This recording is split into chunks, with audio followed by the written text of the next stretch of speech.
Imagine waking up not to the usual sounds of your neighborhood, the distant crow of a rooster, the gentle hum of tricycles, or the laughter of children, but to something far more ominous and unfamiliar. Instead, the sky is torn open by the deafening roar of fighter jets streaking overhead, their engines echoing through the city streets and countryside alike. Your phone vibrates urgently, flashing emergency alerts in bold red letters. War has come to the Philippines, and life as you know it is about to change forever. This isn't a scene from a disaster movie. It's a real and growing threat, looming over a nation caught in the crosshairs of global superpowers, where every headline feels like a warning.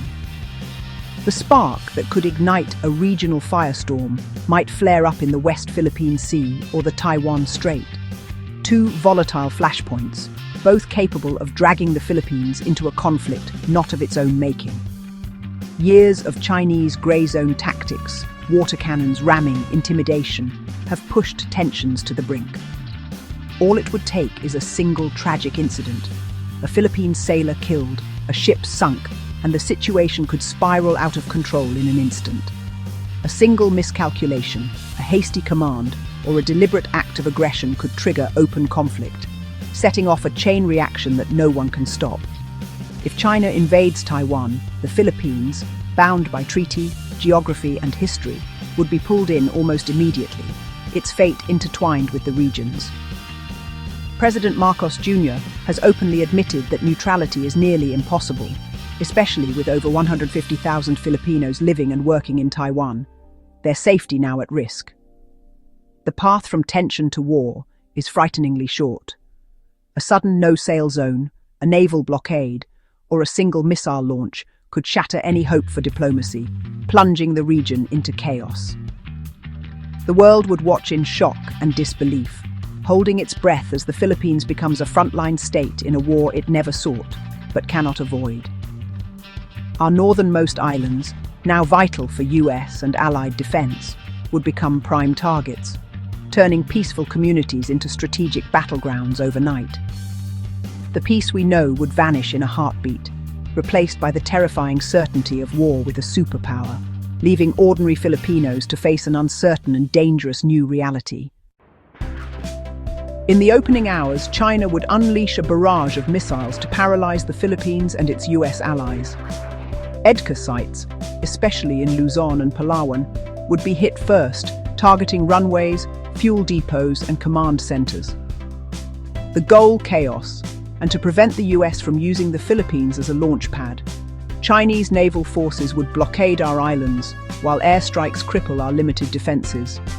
The sky over our cities could become a battleground, and critical infrastructure, power, communications, bridges, would be targeted to break our will.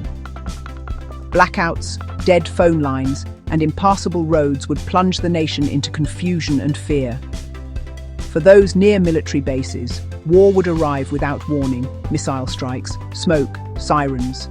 China's opening salvo would be a brutal message: resistance is futile. Overnight, the Philippines would become a war zone. The moment a Chinese missile hits a Philippine vessel or base, the world changes in an instant.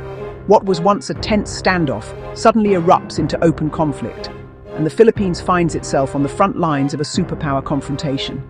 The US-Philippines Mutual Defense Treaty is triggered, transforming a regional clash into an international crisis. This treaty, signed decades ago, now becomes the most important document in the region. This is not a choice.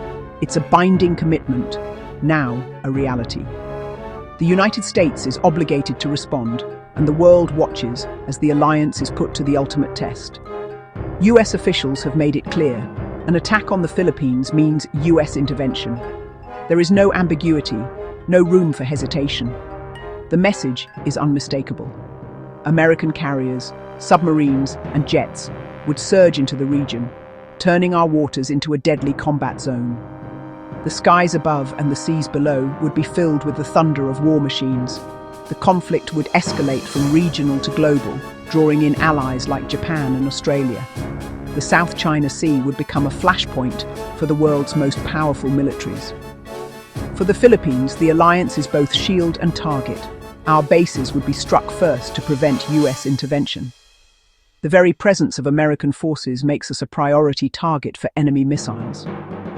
Neutrality is not an option. Our fate is tied to a superpower struggle. The Philippines cannot stand aside, even if it wants to. Our destiny is now linked to the decisions of Washington and Beijing. Filipino and American soldiers would fight and die side by side. The brotherhood forged in peacetime drills would be tested in the chaos of real battle. Our territory would be used to launch strikes, and in return, our cities would face retaliation. The threat of destruction would hang over every Filipino home. The MDT, meant to protect us, would ensure our involvement in a catastrophic war. What was once a promise of security now becomes a guarantee of sacrifice. We would pay the price for our geography and alliances. Ordinary lives would be upended, families displaced, and the cost of war would be felt in every corner of the nation. The Philippines would be at the heart of a global crisis, its fate intertwined with the ambitions and fears of the world's greatest powers. War would devastate the Philippine economy overnight. Tourism would collapse, flights cancelled, resorts deserted, millions jobless. Foreign investment would vanish, the stock market would crash, and the peso would plummet. The BPO industry would grind to a halt, and mass unemployment would sweep the nation. Trade routes through the South China Sea would close, cutting off vital imports and exports. Shortages would drive prices sky high, gasoline, rice, medicine out of reach for most families. Bank runs would threaten the financial system, forcing the government to impose controls. Businesses would close, supply chains would break, and the economy would shrink by double digits. The Philippines would lose decades of progress, plunging into poverty and debt. The war would destroy not just lives and infrastructure, but the nation's economic future. Recovery would take generations. For 115 million Filipinos, war would turn daily life into a struggle for survival. The routines and comforts of ordinary existence would vanish almost overnight, replaced by uncertainty and fear. Families would be forced to adapt quickly, as the familiar rhythms of work, school, and community life are disrupted by the chaos of conflict. Martial law or a state of emergency would suspend civil liberties. Curfews, checkpoints, and restricted movement would become routine. The presence of armed soldiers on every corner would serve as a constant reminder of the dangers outside, and the sense of freedom once enjoyed would be replaced by anxiety and vigilance. Military conscription could send young men and women to the front lines, bringing war into every home. Families would face the heartbreak of separation as sons and daughters are called to serve, and the uncertainty of their safe return would weigh heavily on every household. Air raid sirens, bomb shelters, and constant fear would define daily life.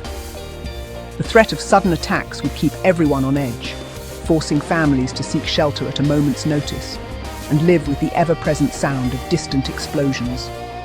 Shortages of food, water, fuel, and medicine would force rationing and long queues. People would spend hours waiting for basic necessities, and the uncertainty of when supplies would run out would add to the daily stress and hardship.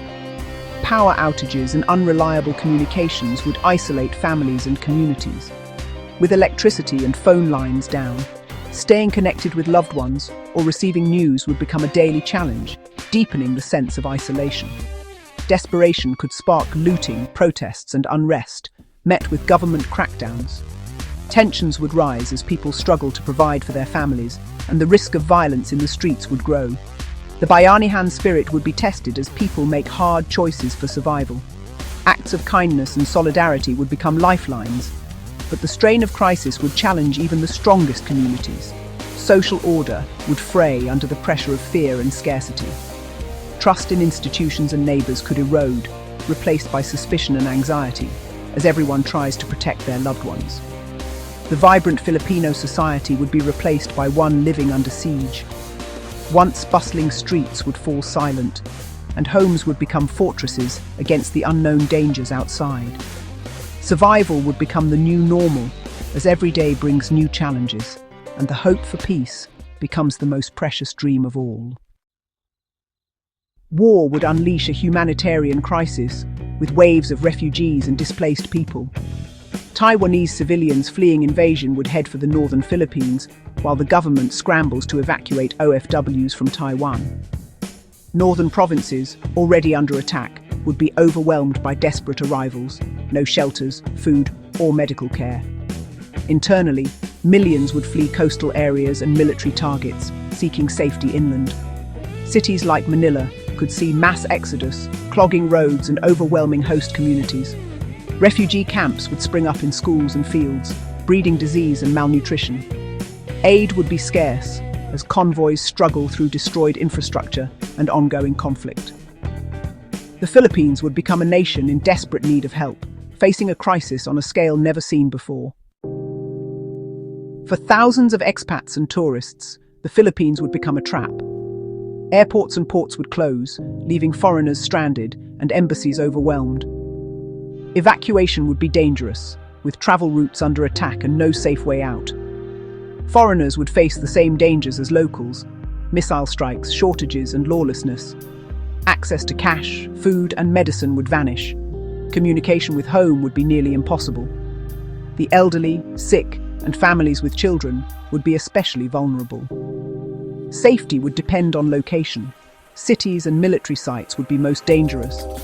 The dream of paradise would become a fight for survival, relying on the kindness of Filipino neighbors.